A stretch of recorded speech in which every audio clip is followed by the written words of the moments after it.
우리 앞뒤 좌우로 인사들 한번 나누실까요? 주님의 이름으로 환영합니다.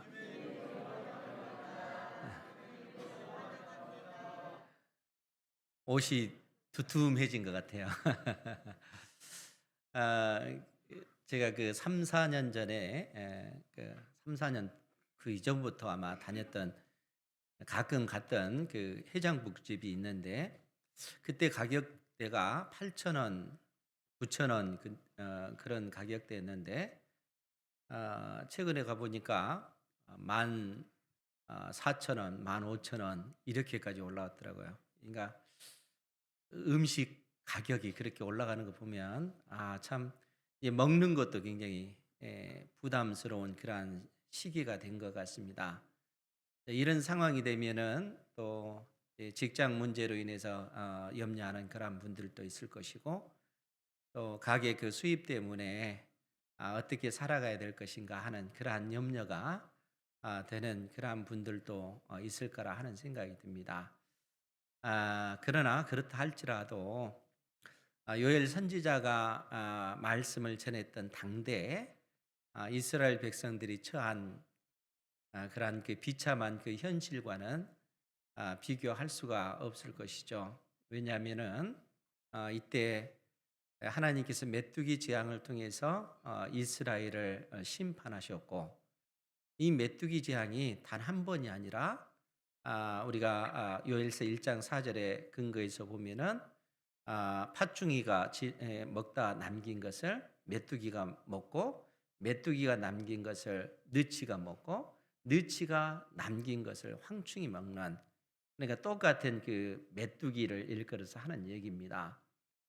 그러니까 이처럼 그 반복된 또 끈질긴 그 메뚜기 재앙으로 인해서 이스라엘 사람들이 먹고 사는 문제에 있어서 엄청난 그 고통을 당할 수밖에 없는 것이죠. 그들이 주식으로 먹는 것이 밀과 보리인데 이 메뚜기 재앙으로 인해서 그 밀과 그 보리가 남아날 수 있겠어요? 또 그 땅에 있는 어떤 포도나무라든가 무화과 나무, 또 이 그 감람나무, 올리브 그 나무를 얘기해요. 또 석류나무 이런 과일 나무들도 메뚜기 재앙으로 인해서 완전히 다 해파되고 마는 것이죠. 그러니까 이스라엘 백성들이 먹고 사는 문제, 굶지 않고 생존의 그 문제로 인해서 엄청나게 고통을 당하는 그러한 그 시기인 것이죠.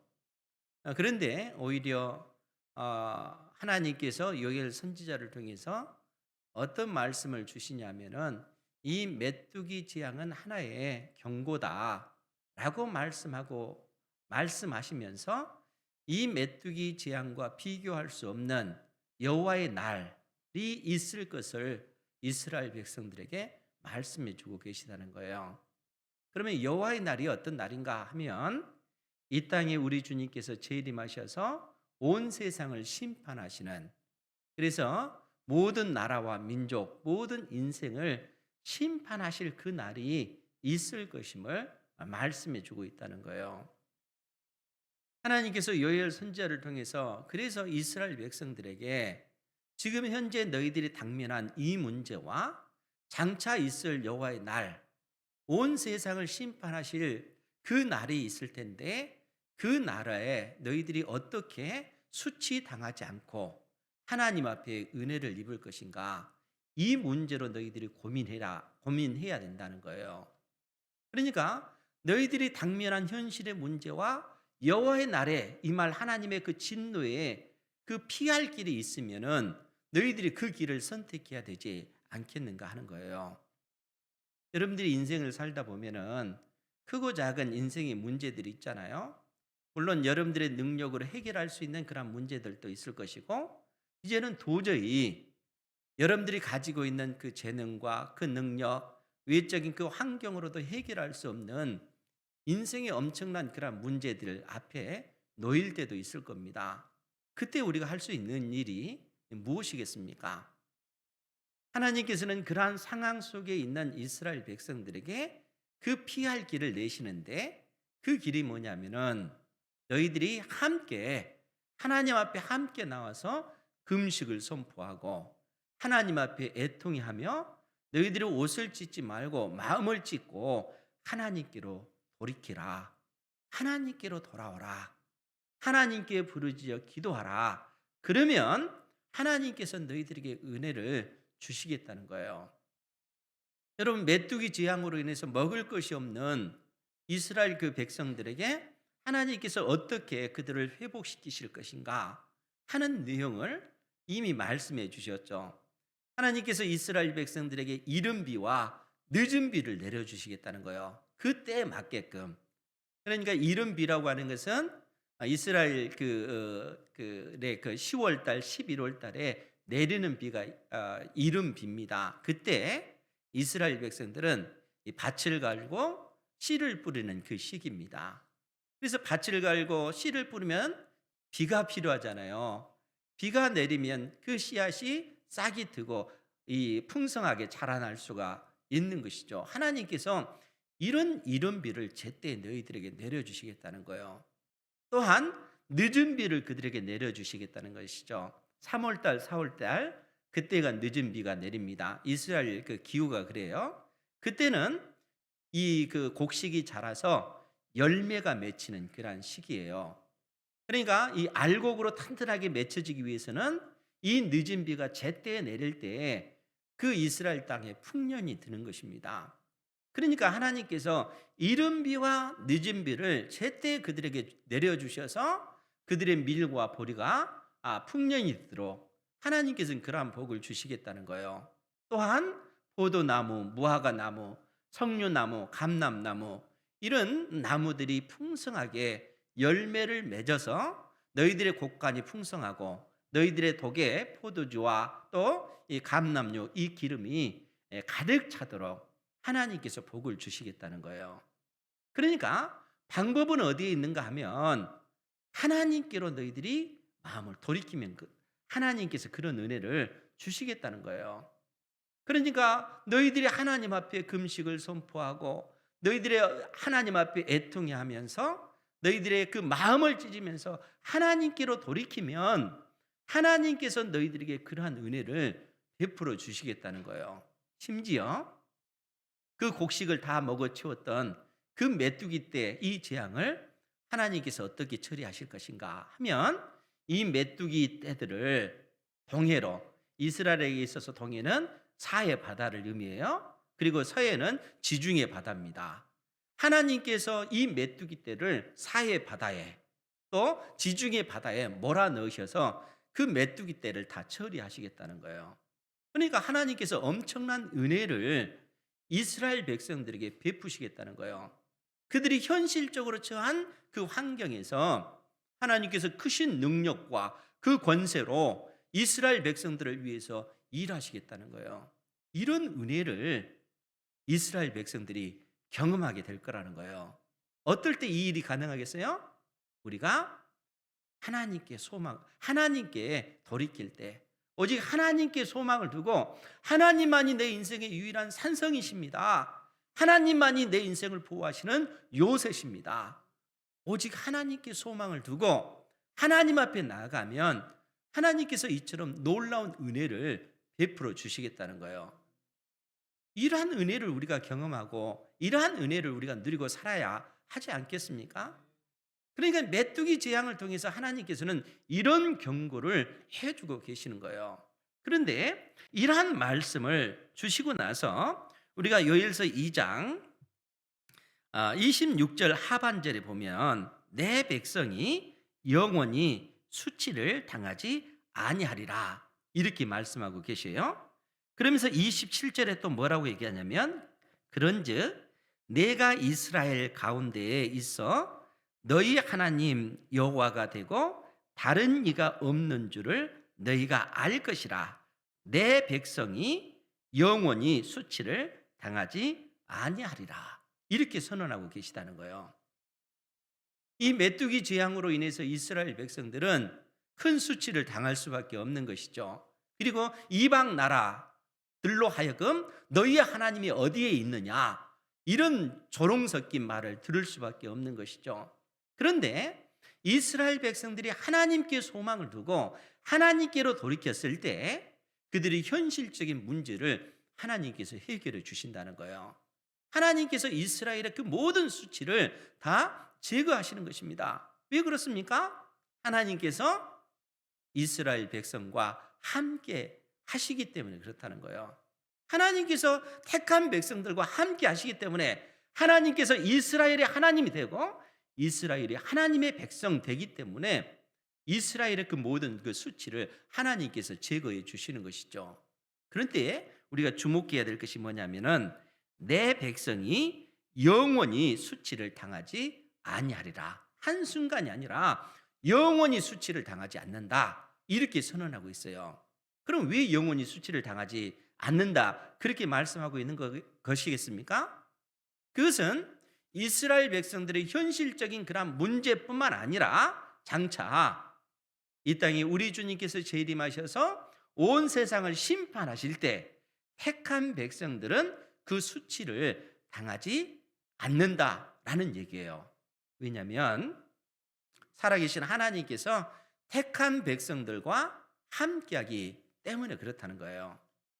그래서 지금 하나님께서 요엘 선지자를 통해서 그 의미를 여호와의 날에 관해서 오늘 28절 이하에 그렇게 언급하고 있습니다. 28절 이하의 말씀을 보면 그 후에 내가 내 영을 만민에게 부어주리니 너희 자녀들이 장래 일을 말할 것이며 너희 늙은이는 꿈을 꾸고 너희 젊은이는 이상을 볼 것이며 우리는 이 구절을 딱 보면 사도행전 2장에 나오는 그 말씀을 우리는 생각할 것입니다. 왜냐하면 사도행전 2장 17절 이하에 보면 이 요엘 선지자가 예언했던 말씀이 온전히 성취되었다 하는 사실을 베드로 사도가 언급하고 있기 때문에 그렇습니다.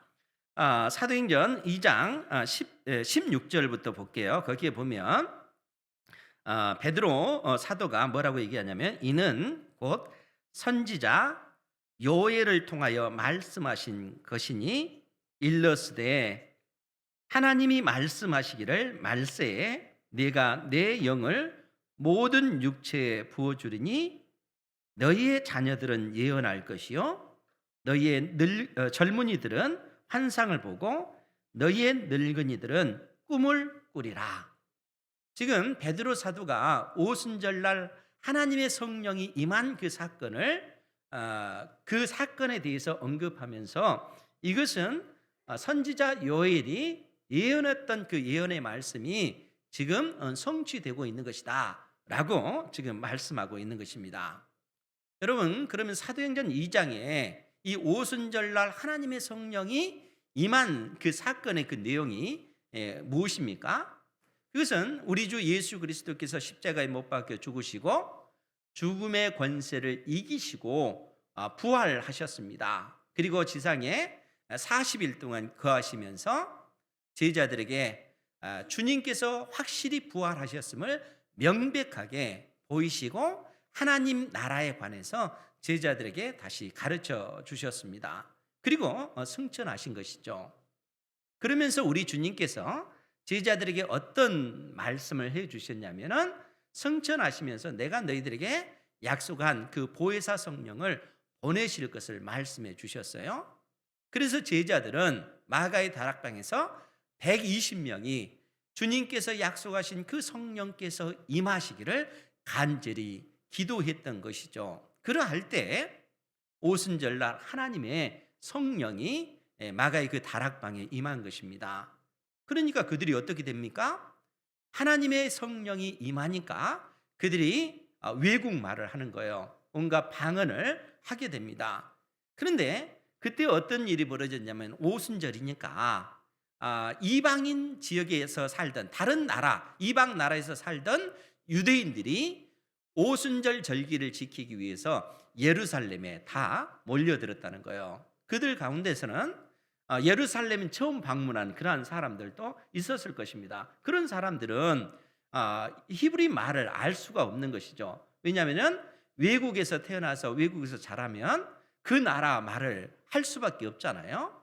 그런데 그런 사람들이 다 예루살렘에 모였을 때 이 예수님의 이 제자들이 하나님의 성령에 충만한 가운데 외국말을 하는 거예요. 그러니까 천하 각국에서 온 사람들의 말로 하나님께서 우리를 위해서 행하신 일, 즉 예수님께서 이 땅에 성육신하시고 택한 백성들의 모든 죄를 짊어지시고 십자가에 못 박혀 죽으시고 부활하신 그 사건을 그들의 말로, 외국말로 그들에게 증거를 하는 것입니다. 하나님께서 우리를 위해서 행하신 그 큰 일들을 증거하는 거예요. 그러니까 외국에서 온 그 유대인들이 그 말을 듣고 충격을 받는 것입니다. 그러면 도대체 이 일이 어찌 된 일이냐라고 했을 때 베드로 사도가 요엘 선지자가 예언한 이 예언의 말씀이 성취되었다 이렇게 선언하고 있는 거예요. 그런데 여기서 이제 우리가 주목해야 될 것이 뭐냐면은 지금 베드로 사도는 하나님이 말씀하시기를 말세에 내가 내 영을 모든 육체에 부어주리니 이렇게 언급을 하고 있다는 거예요. 말세라고 하는 것은 마지막 때, 마지막 날들을 의미합니다. 이 마지막 날들은 이 땅의 메시아 그리스도가 오심으로 시작이 되어지는 거예요. 그러니까 보통 이스라엘 사람들, 유대인들은 역사를 볼 때 크게 두 가지로 보는 거예요. 그러니까 메시아 그리스도가 오신 이 이전 상태를 이 세상이라고 이렇게 보는 거예요. 그리고 메시아 그리스도가 오신 이후의 세상을 올 세상, 오는 세상, 역사를 그렇게 봅니다. 그렇기 때문에 이 땅에 메시아 그리스도가 오시면 마지막 때가 시작이 되어지는 거예요. 말세가 시작이 되어지는 것이죠. 그런데 요엘 선지자가 우리 요엘서 말씀을 다시 한번 볼게요. 요엘 선지자가 요엘서 2장 28절에 그 후에 내가 내 영을 만민에게 부어주리니 이렇게 언급을 하고 있는데 지금 그 후에 이 단어를 지금 이 땅에 메시아 그리스도가 오심으로써 마지막 날들이 시작이 됐다는 거예요. 그래서 베드로 사도는 말세에 내가 내 영을 만민에게 부어주리니 이렇게 언급을 하고 있는 것입니다. 요엘 선지자의 예언이 성취되었다는 거예요. 그런데 여기서 또 생각해야 될 것이 뭐냐면은 지금 구약의 백성들은 이 땅에 메시아 그리스도가 오시면 이 세상은 끝나고 다음 세상, 올 세상이 시작이 된다 이렇게 생각을 하는 거예요. 메시아가 오심으로써 여호와의 날이 임하고 온 세상, 이 세상은 심판을 받고 올 세상인 하나님의 나라가 이루어진다 이렇게 생각을 한 것입니다. 그런데 여기서 우리가 잘 살펴야 될 것이 뭐냐면은 지금 28절에서 29절까지 보면 그 후에 내가 내 영을 만민에게 부어주리니 이렇게 언급하면서 29절에 그때 내가 또 내 영을 남종과 여종에게 부어줄 것이며 이 내용은 예수님께서 이 땅에 초림하심으로써 성취되어졌다는 거예요. 왜냐하면 우리가 사도행전 2장을 통해서 예수님께서 이 땅에 오시고 십자가에 못 박혀 죽으시고 부활 승천하심으로써 하나님의 성령이 임하신 것입니다. 그러니까 성령이 임하심으로써 마지막 때가 그렇게 시작이 되어진 거예요. 그리고 요엘 선지자가 예언한 28절, 29절 이 말씀이 그대로 성취가 되어진 것입니다. 그리고 초림하신 예수님께서 이 땅에 재림하실 이 기간이 마지막 날들인 거예요. 이때가 마지막 때인 것이죠. 그래서 예수님께서 재림하실 때의 그 광경을 30절 이하에서 뭐라고 언급을 하냐면은 요엘서 2장 30절입니다. 내가 이적을 하늘과 땅에 베풀리니 곧 피와 불과 연기 기둥이라. 여호와의 크고 두려운 날이 이르기 전에 해가 어두워지고 달이 핏빛같이 변하려니와. 즉 이때의 모습은 예수님의 그 재림 때의 그 모습이라는 거예요. 그러니까 우리가 요엘 선지자가 예언한 이 말씀을 통해서도 예수님의 초림과 재림 때 되어질 일들, 그리고 그 내용을 면밀히 보면 이때 되어지는 일들이 오직 하나님께 소망을 두는 사람들은 구원을 받지만 하나님께 소망을 두지 않는 사람들에게는 하나님의 진노의 심판이 있고 그들은 영원한 수치를 당할 수밖에 없음을 지금 말씀해 주고 있다는 거예요. 그래서 하나님께서 요엘 선지자를 통해서 하신 말씀, 내 백성이 영원히 수치를 당하지 아니하리로다, 이 말씀이 온전히 이루어진 것은 단순히 메뚜기 재앙의 문제가 아니라 이 땅에 여호와의 날이 임했을 때 오직 하나님께 소망을 둔 사람들은 이 메뚜기 재앙에서도 벗어날 뿐만 아니라 이 땅에 우리 주님께서 재림하실 때 영원히 수치를 당하지 않는다, 이렇게 말씀하고 계시다는 거예요. 왜냐하면 하나님께서 함께 하시기 때문에 그렇다는 것이죠.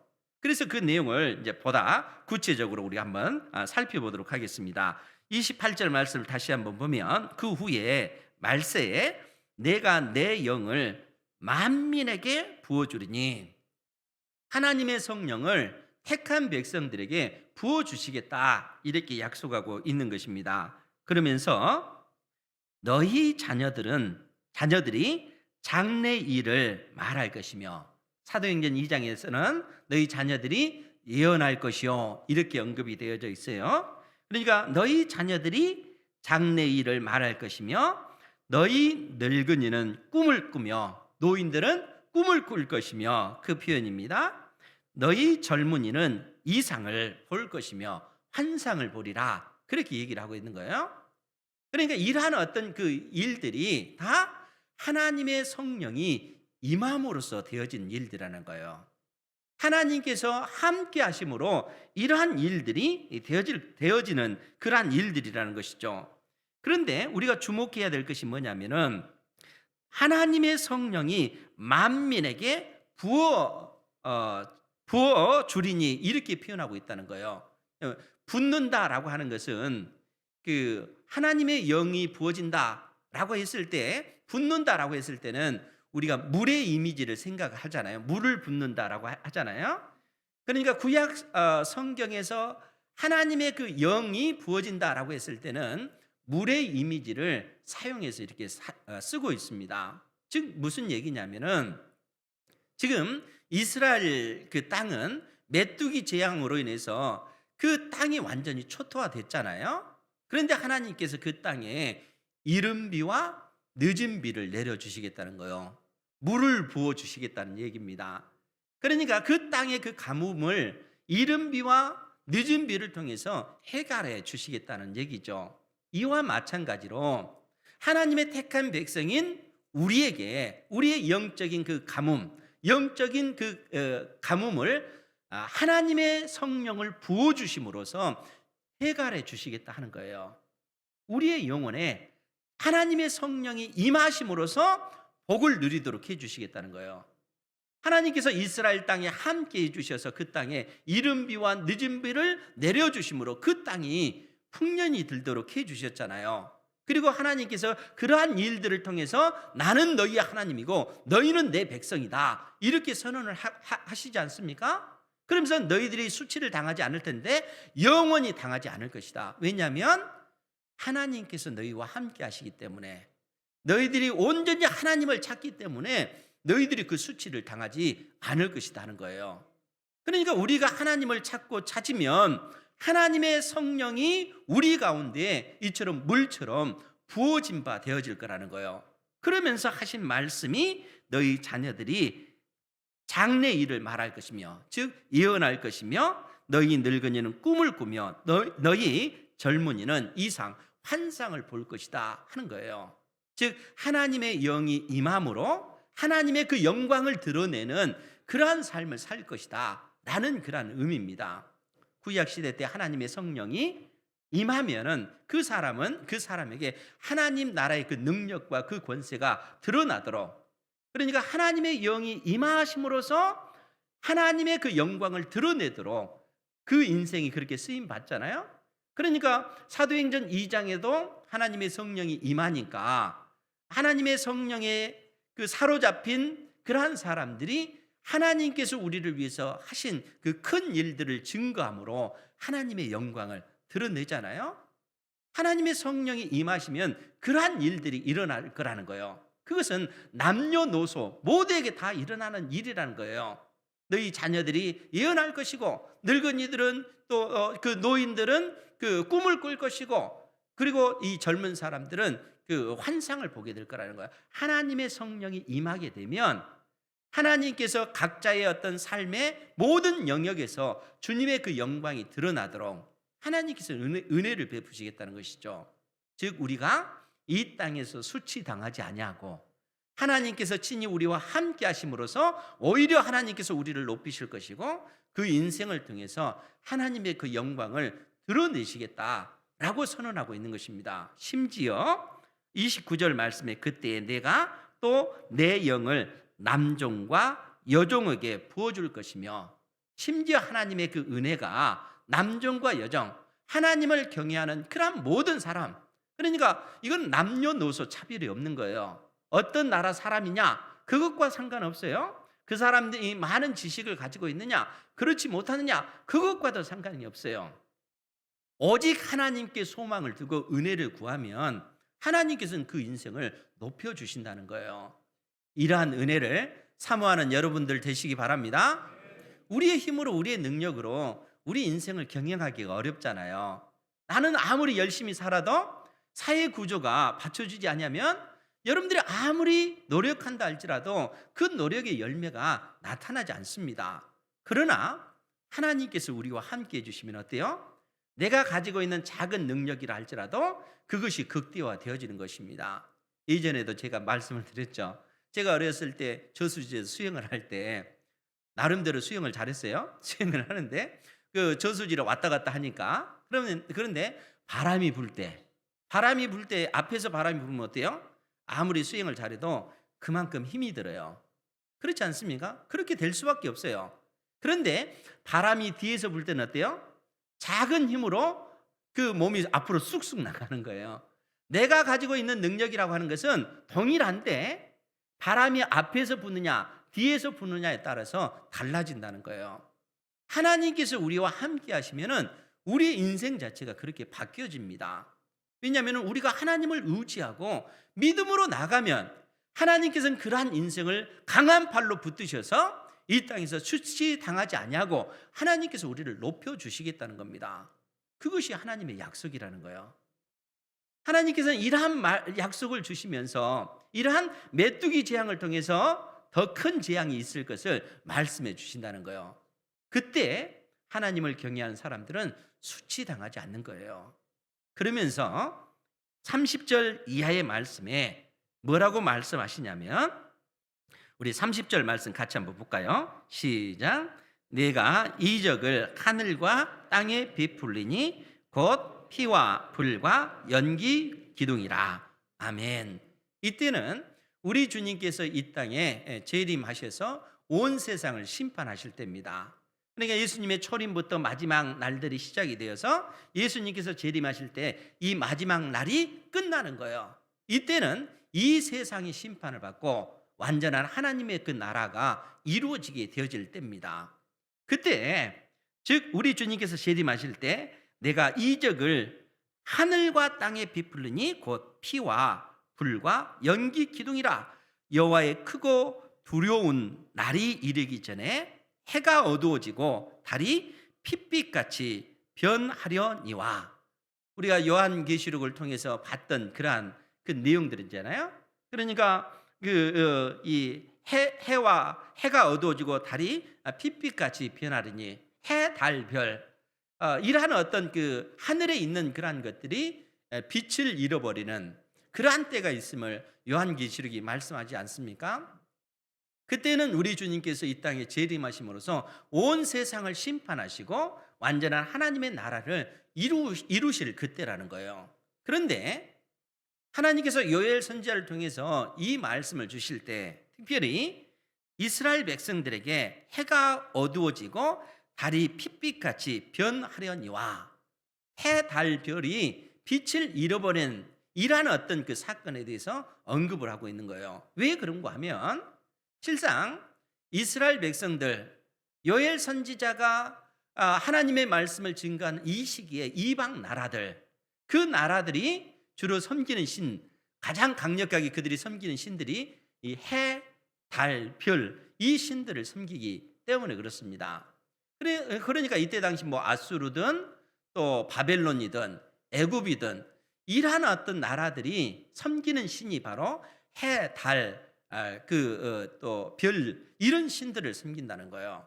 그러니까 하나님께서 이러한 어떤 그 신들을 심판하시는 하나님이신 것을 지금 말씀해 주고 있는 것입니다. 그러니까 이 땅에 여호와의 날, 이 땅에 우리 주님께서 재림하셔서 온 세상을 심판하실 때는 이러한 어떤 그 이방의 그 신들, 이방 나라들이 섬겼던 그러한 신들을 다 심판하시고 그들이 수치당하도록 하나님께서 만드시겠다라는 그러한 의미입니다. 그런 상황 속에서 32절 말씀을 보면 우리 32절 같이 한번 보겠습니다. 시작.